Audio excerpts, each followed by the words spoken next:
ప్రభువ సన్నిధి నున్నది, మధురమైన చెరగని ప్రేమనిధి. త్రోవు కొలది తరుగులేని జీవజలమై ఉన్నది, త్రోవు కొలది తరుగులేని జీవజలమై ఉన్నది. జనసమూహము దేవుని వాక్యము వినుచు ఆయన మీద పడుచుండగా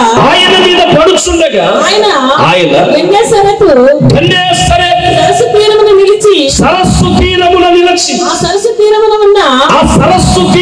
ఉన్న రెండు దోణులను చూచెను. జాలరులు చూడండి, యేసు ప్రభువారు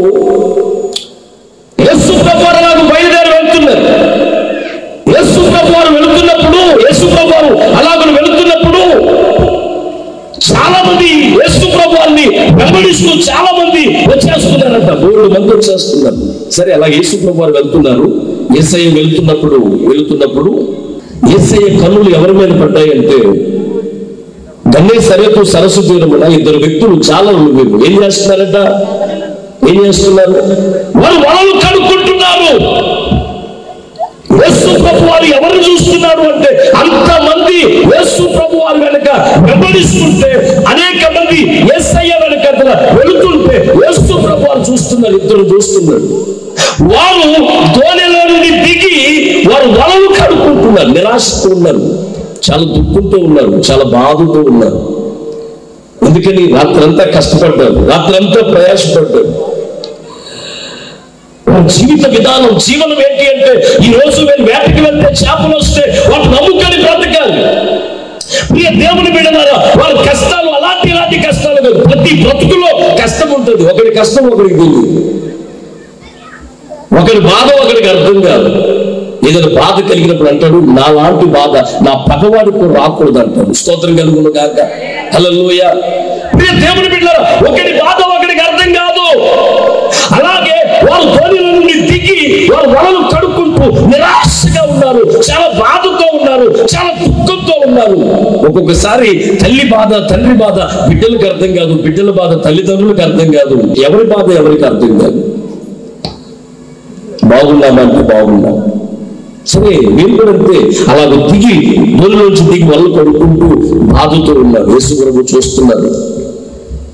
యేసయ్య వారిని చూచాడు. యేసు ప్రభు వారి పరిస్థితిని చూచాడు. యేసు ప్రభు వారి ఆవేదనను చూచాడు. యేసు ప్రభు వారి యొక్క దుఃఖాన్ని చూశాడు. యేసు ప్రభు మానసిక పరమైనటువంటి పరిస్థితిని చూచాడు. వారి కలవరమును యేసయ్య కంటికి కనబడుతుంది. అంతమంది ఆయన వెంబడిస్తుంటే యేసు ప్రభు వారు అక్కడికి వెళ్ళారు. అక్కడికి వెళ్ళి ఆ దోణి దగ్గర నిలబడ్డారు. ఈ రాత్రి వీళ్ళు అనేకులు ఇక్కడ ఉండగా, ఈ రాత్రి ఎవరి హృదయంలో వేదన దుఃఖముతో ఉందో మీ దగ్గరికి నా ప్రభువు వచ్చి నిలబడబోతున్నాడు. స్తోత్రం చెప్పాలి గట్టిగా. హల్లెలూయా. మీ బాధ ఆయన కంటికి కనబడుతుంది. స్తోత్రం కలుగును గాక. మీ దుఃఖం ఆయన కంటికి కనబడుతుంది. స్తోత్రం కలుగును గాక. మీ వేదన ఆయన కంటికి కనబడుతుంది. స్తోత్రం కలుగును గాక. మీరు ఏ విచారంతో వచ్చారో ఆ విచారమును కొట్టివేయడానికి ఆ కోర దగ్గర నిలబడినట్లుగా ఈ రాత్రి నా దేవుడు నీ ఎదుట నిలబడుతున్నాడు. స్తోత్రం. హల్లెలూయా. యేసు ప్రభువారు వచ్చారు, నిలబడ్డారు. యేసు ప్రభువారు చూశారు. చూసి యేసయ్య అన్నాడట, నాన్న కొద్దిగా సేపు నీ దోణిలోనికి నేను రావాలనుకుంటున్నాను, అవకాశం ఇస్తావా అన్నాడు.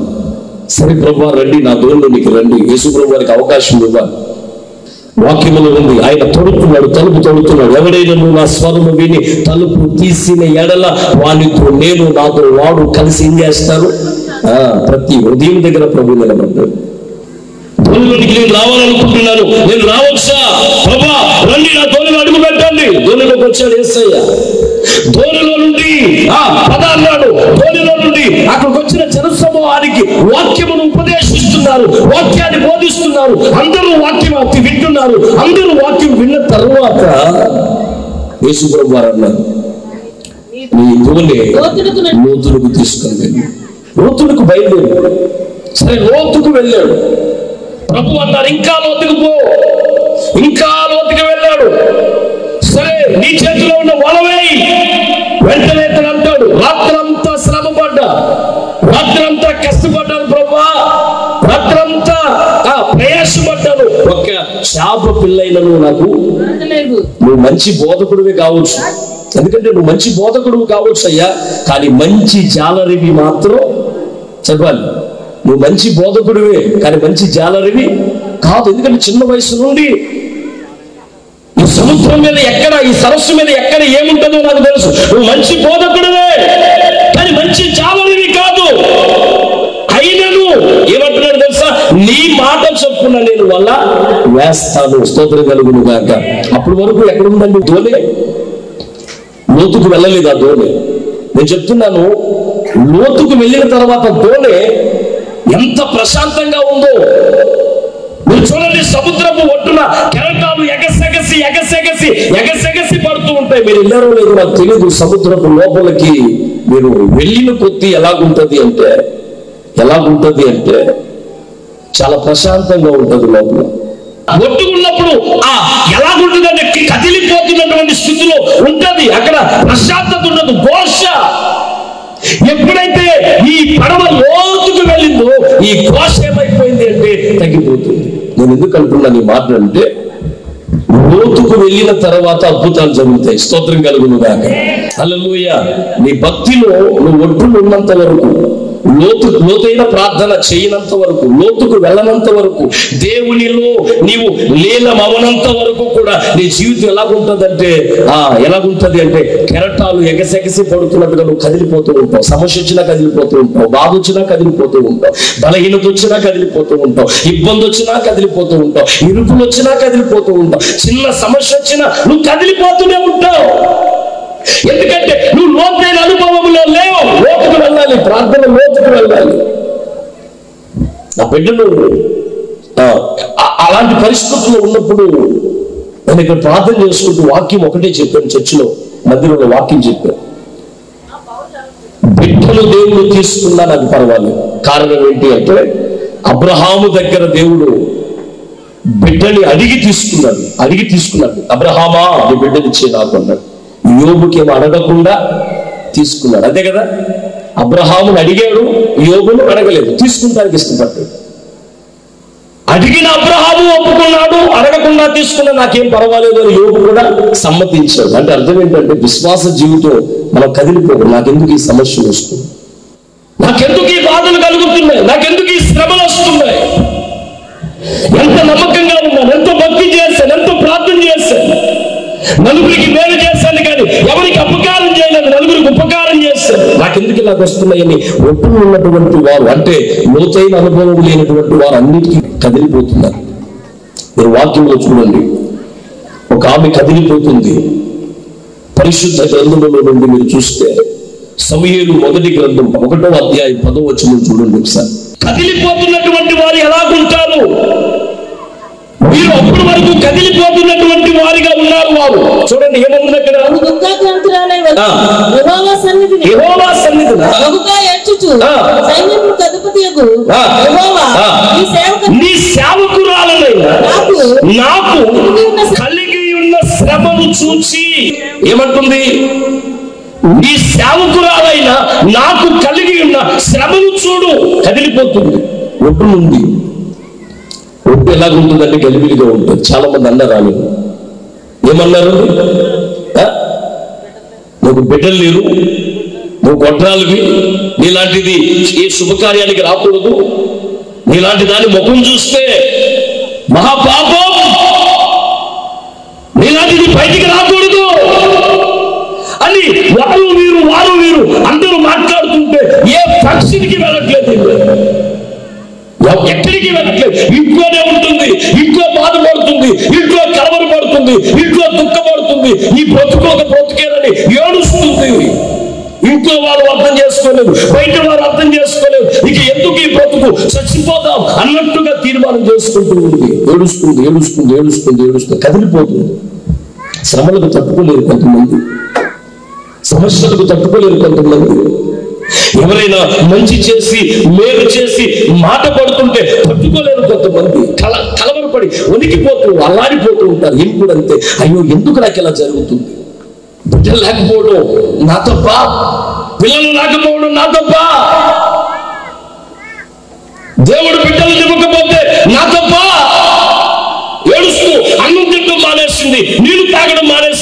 పస్తులుండి అలాగ మూల కూర్చొని కృంగిపోతూ ఏడుస్తుంటే భర్త వచ్చి అన్నాడు, ఎందుకు ఏడుస్తావు తల్లి? 10 మంది కుమారుల కంటే నేను నీకు విశేషమైన వాడిని కాదా? నీకు పిల్లలు కావాలా? నేను లేనా? ఎంత మంచి భర్త, ఎందుకు బాధపడతావు? ఎందుకు దుఃఖపడతావు? నాకు నువ్వు, నీకు నేను, ఇదే జీవితం, అంతే, నువ్వు బాధపడతావు. సరే, అయినా సరే ఏమండి, ఆమె బాధ అలాంటిది.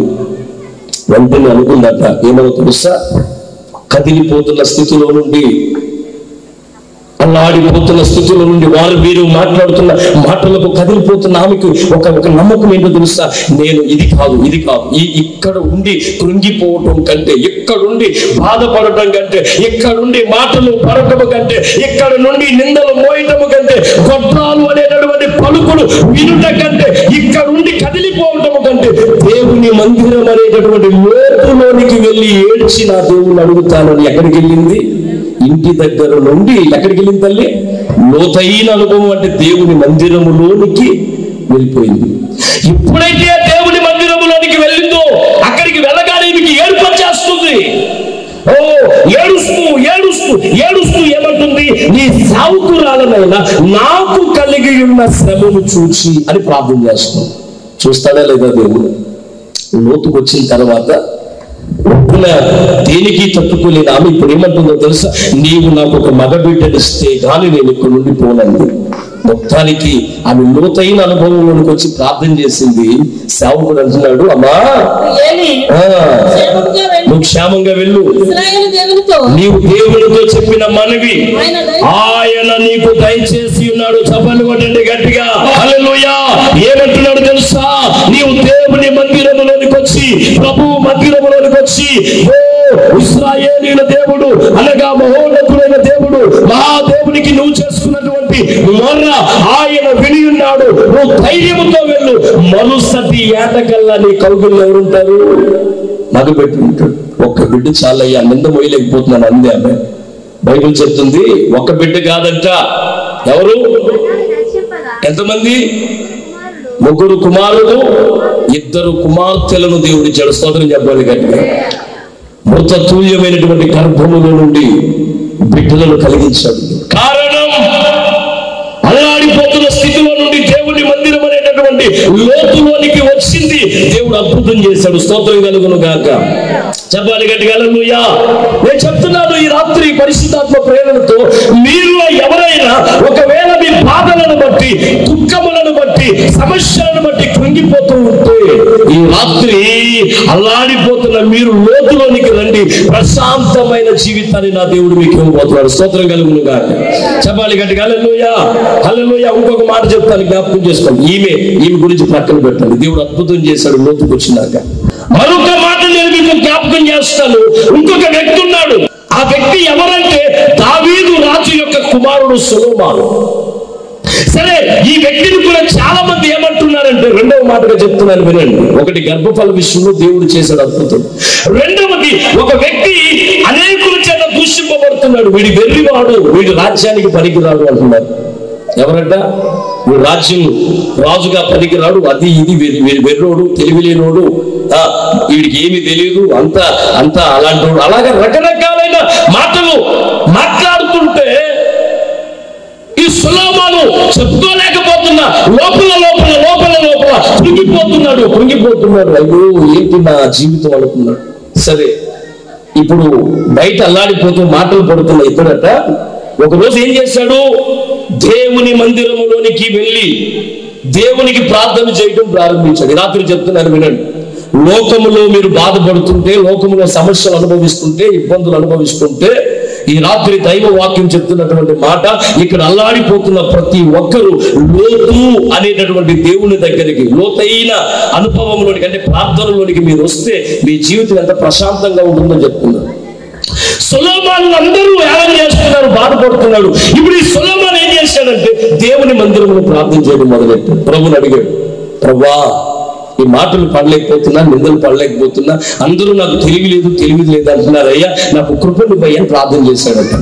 వెంటనే దేవుడు అతనికి ప్రత్యక్షమై సొలొమోను అడుగుతున్నాడు, ఏమని?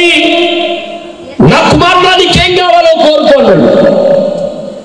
నీకేం కావాలో కోరుకో. రాజ్యం కావాలా, బలము కావాలా, ఏం కావాలో కోరుకో అనగానే వెంటనే సొలొమోను ఏం కోరుకున్నాడు? తల్లి నాకు కొద్దిగా ఈ బుర్రలో ఏం పెట్టాలా? జ్ఞానం పెట్టిన ఆయన అన్నాడు. ఏం కావాలి నీకు? జ్ఞానం కావాలా? సరే జ్ఞానం తీసుకో. లోతులోకి వచ్చి అడిగాడు దేవుణ్ణి. ఈరోజు మీరు కూడా జ్ఞాపకం చేసుకోండి. నా బిడ్డలకు తెలివితేటలు లేవని బాధపడితే ప్రార్థన చేయండి. గొప్ప జ్ఞానాన్ని దేవుడు ఇస్తాడు. స్తోత్రం కలుగును గాక. హల్లెలూయా. సొలొమోనుకి దేవుడు బయట అల్లాడిపోతూ మాటలు పడ్డాడు. దేవుడి దగ్గర వచ్చి ప్రార్థన చేశాడు. దేవుడు అడిగాడు, నీకేం కావాలో కోరుకో అన్నాడు. వెంటనే అక్కడ ఏమన్నాడంటే, నాకు కొద్దిగా జ్ఞానం నా బుర్రలో పెట్టిన ఆయన అన్నాడు. మొత్తానికి దేవుడు జ్ఞానం ఇచ్చాడు. ఎంత జ్ఞానమో తెలుసా? సొలొమోను వంటి జ్ఞాని ఇప్పటికీ లేడు. స్తోత్రం కలుగును గాక. హల్లెలూయా. ఇతడి జ్ఞానం ఎలాంటిదని పరీక్షించడానికి 120 సంస్థానాలలో నుండి గొప్ప గొప్ప ప్రముఖులు వచ్చి అతన్ని పరీక్షిస్తున్నారట. ఒక దేశంలో నుండి ఈ రాజు జ్ఞానం ఎలాగుంటుందో అని చెప్పి ఒక 10 మంది స్త్రీలను తీసుకొచ్చారట. 10 మంది స్త్రీలను తీసుకొచ్చారు. ఎక్కడికి? సొలొమోను మహారాజు దగ్గరికి. అందులో 5 మగవాళ్ళు, 5 ఆడవాళ్ళు. వీరందరూ ఆడవాళ్ళ వేషంలో వచ్చారు అక్కడికి. స్తోత్రం కలుగును గాక. ఆడవాళ్ళ వేషంలో రాజు దగ్గరికి తీసుకొచ్చారు, బయట పెట్టారు. వారు అడుగుతున్నారు, రాజా నీ జ్ఞానం గొప్పదంటున్నారు, నీ జ్ఞానం చాలా గొప్పదంటున్నారు, నువ్వు బాగా తెలివైన వాడు అంట, దేవుడు నేను దర్శించాడట, నీ జ్ఞానము గొప్పదైతే, నీ జ్ఞానవంతుడు అయితే ఇక్కడ 10 మంది ఆడవాళ్ళు ఉన్నారు, అందులో 5 మగవాళ్ళు, 5 ఆడవాళ్ళు. అందరూ ఆడవాళ్ళు కాదు. ఇందులో మగవాళ్ళు ఎవరు, ఆడవాళ్ళు ఎవరు చెప్పాలి. స్తోత్రం కలుగును గాక. ఎవరు చెప్పాలంట? 5 మగవాళ్ళు ఎవరో, 5 ఆడవాళ్ళు ఎవరో మీరు చెప్పాలి. అక్కడి నుంచి చూస్తున్నాడు. చెప్పు రాజా, నీ జ్ఞానం ఎలా ఉంటుందో చూస్తానంటే, చెప్తాను ఉండండి అని చెప్పి, సరే ముందు అక్కడ నీళ్ళున్నాయి, మీకు కాలు కడుక్కోండి రండి అన్నాడట రాజు. స్తోత్రం కలుగును గాక. మీరు కాలు కడుక్కోండి, 10 మంది కాలు కడుక్కొని రమ్మనండి అంటే 10 మందిలో 5 ఏం చేశారు అంటే అలాగులు పైకి లేపి అలాగని ఏం చేశారు తెలుసా? పక్కకు వచ్చారు ఒక 5. ఒక 5 మాత్రం పైకి అలాగు లేపి పరపరా తోముకుంటే పరపరా తోమేటటువంటి వారు 5 మగవాళ్ళు ఇలాగ నిదానంగా ఉన్నారు. చూడండి కొద్ది పైకి. వీళ్ళు ఆడవాళ్ళు అన్నాడట. స్తోత్రం కలుగును గాక. ఎందుకంటే మగవాళ్ళు తోమని ఎలా ఉంటుందో తెలుసు కదా. స్తోత్రం చెప్పాలి గట్టిగా. హల్లెలూయా, హల్లెలూయా. ఎంత జ్ఞానం! ఒకరోజు శాబాదేశపు రాణి ఇతడు రథము మీద నుండి అలాగను వెళ్తున్నప్పుడు రథం ఒక్కసారిగా ఆపు అన్నాడట సొలొమోను మహారాజు. చరిత్ర ఆపగానే, ఎందుకు రాజా ఆపమన్నారని శాబాదేశపు రాణి అడిగితే, అది కూడా ఇక్కడ కనబడట్లేదా? చీమలు వెళ్తున్నాయి, అందుకే ఆపమన్నాను రథం. చీమలు వెళ్తే ఎందుకు ఆపాలి రథం? అవి ఏం మాట్లాడుతున్నాయో నీకు తెలుస్తుందా అంటే, నాకు తెలుస్తున్నది ఏమని?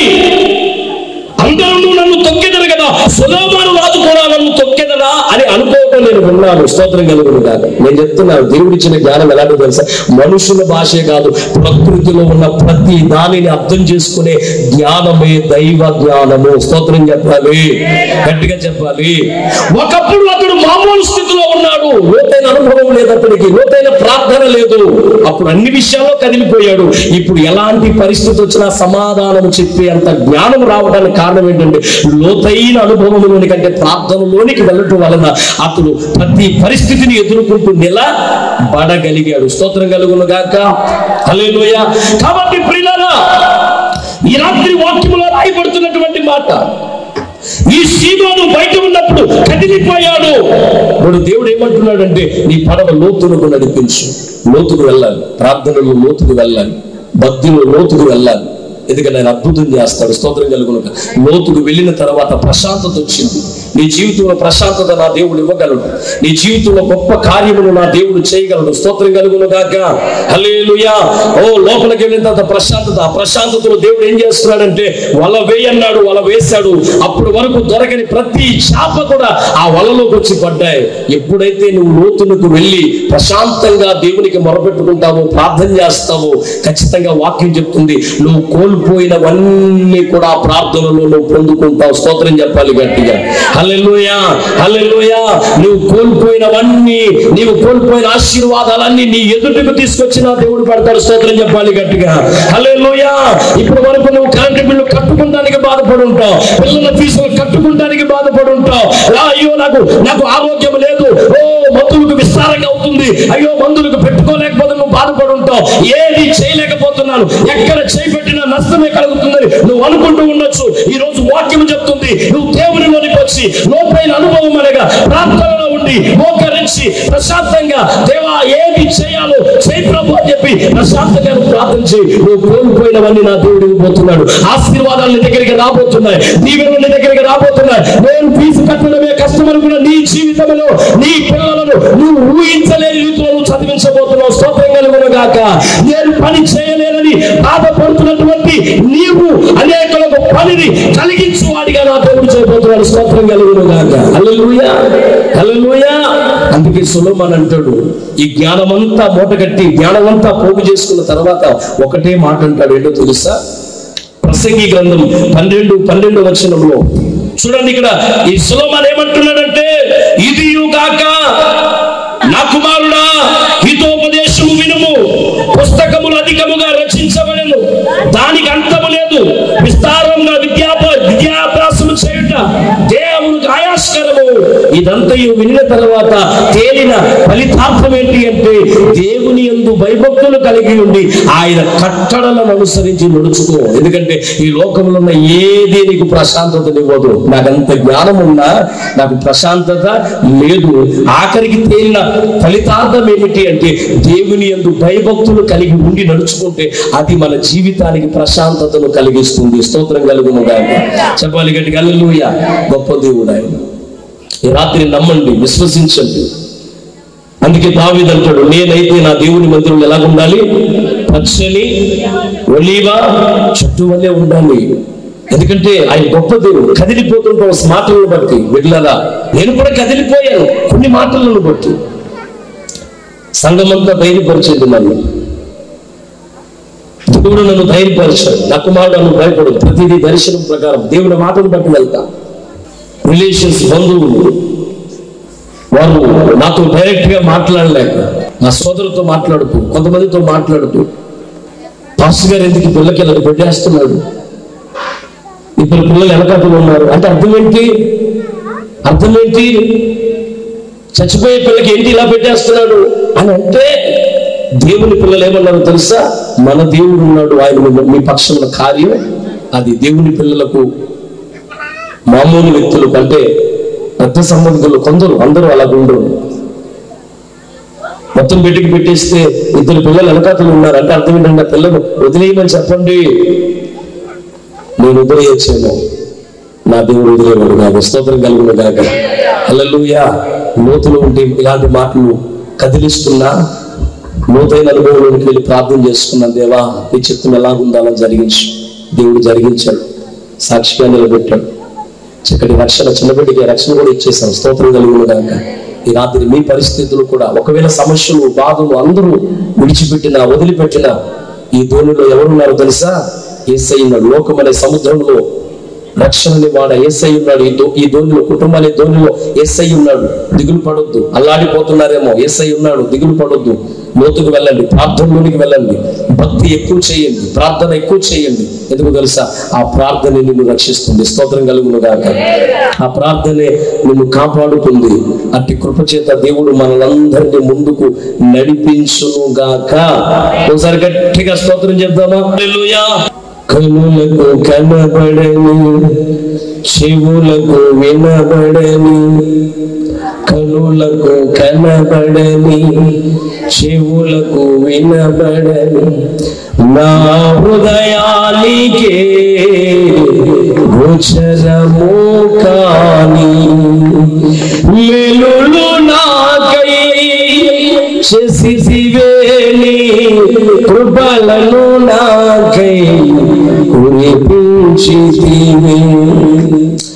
మేలులు నాకై చేసివే, నీ కృపలను నాకై కురిపించితివి.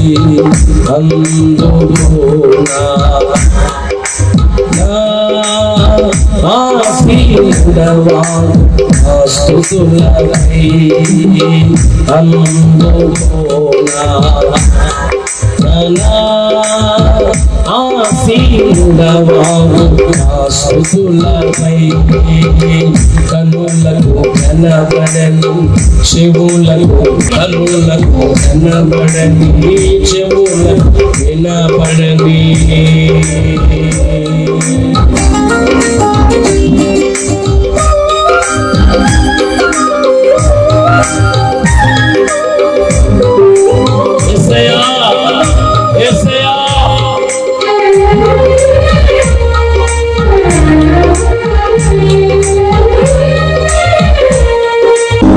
చుట్టుముట్టి కలవరపరచగా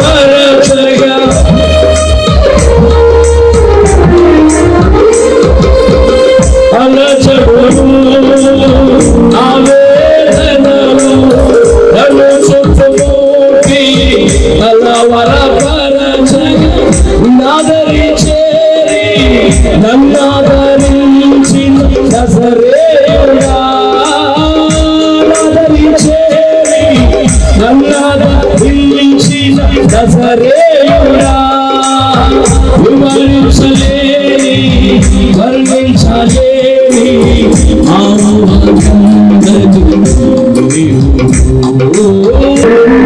దీనంతటికి కారణం ఏంటి? నీ భక్తే, నీ ప్రార్థన జీవితమే నీ పరిస్థితులను మారుస్తుంది. అందుకే దావీదు అన్నాడు, నేనైతే నా దేవుని మందిరంలో ఉంటాను. కారణం, నా దేవుని మందిరంలో ఉంటే నేను పచ్చగా ఉంటాను.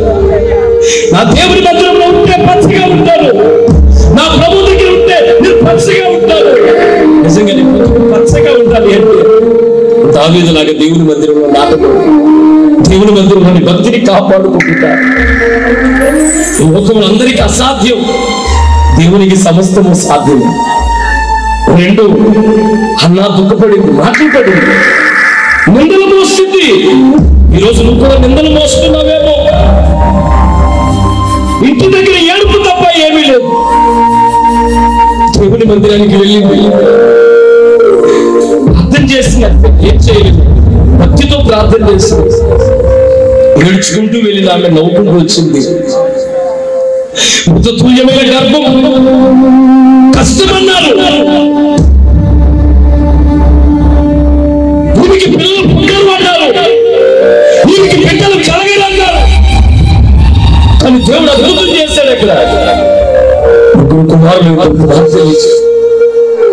ఎవరు అసాధ్యం అన్నారు. రోడ్డు మీద వేలేస్తుంది.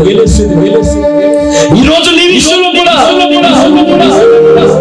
అసాధ్యం, ఇది జరగదు అని ఎవరైతే అన్నారో, ఎలా జరిగింది నీ పట్ల ఇంత గొప్ప కార్యం అని చెప్పేటట్టుగా నా దేవుడు చేయబోతుంది. దీనికి కారణం ఏంటి? నీ భక్తి, నీ విశ్వాసం, లోతైన అనుభవమే. మూడవది సులోమ. అందరూ ఎగతాళి చేశారు, వీడు బ్రతకలేడు, చేతకాని వాడు, ఏ పని చేసుకోలేడు, వీడు అవయవాలు సరిగా లేవు, వీడు నాలుక సరిగా లేదు, వీడు బ్రెయిన్ సరిగా లేదు. ఎగతాళి చేశారు చాలా మంది. ఈ రోజు నిన్ను కూడా అంటున్నారు.